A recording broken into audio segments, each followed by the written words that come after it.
Very cardinal function of the National Assembly. Appropriation is the exclusive preserve of the National Assembly. The two houses or the two chambers, the Senate and the House of Representatives, are charged with the responsibility of appropriating funds from the Consolidated Revenue Fund.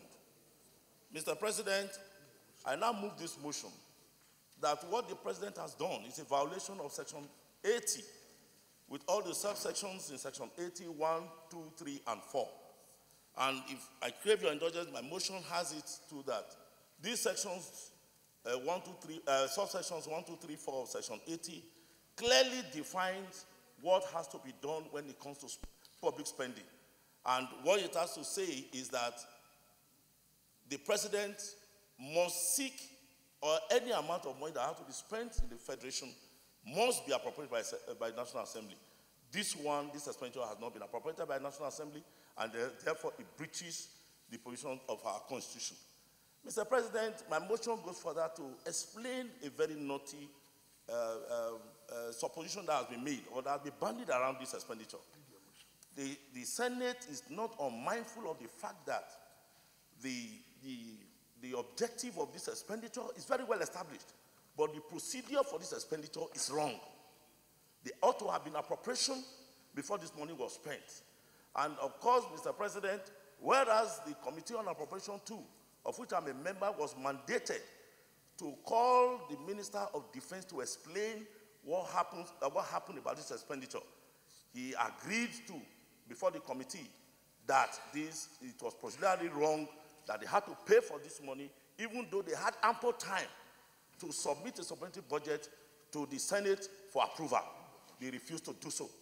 So, Mr. President, the Senate hereby further notes that there are serious consequences for violation of our Constitution. Now, we are between agreeing to performing a function that the President has done on behalf of this country, which is quite objective, but at the same time, a violation which, of course, is our Constitution that we have all sworn to uphold. So, Mr. President, as a consequence, the only thing that we can draw from on this is that we call on you, Mr. President, to invoke Section 143 of this Constitution. Because what it means is that this matter is not to be investigated. It is clear that this offense has been committed by Mr. President. If it has been committed, do we now say the violation of the Constitution is what we have to take for the shortcoming of the executive or Mr. President? Or we don't believe we want to run our country like a banana republic where expenditures and the role that the National Assembly is supposed to perform is taken away and expenditures can be incurred by the executive without recourse to the National Assembly? So, Mr. President, I want the Senate to resolve that what the President has done is procedurally wrong. It's a violation of our Constitution.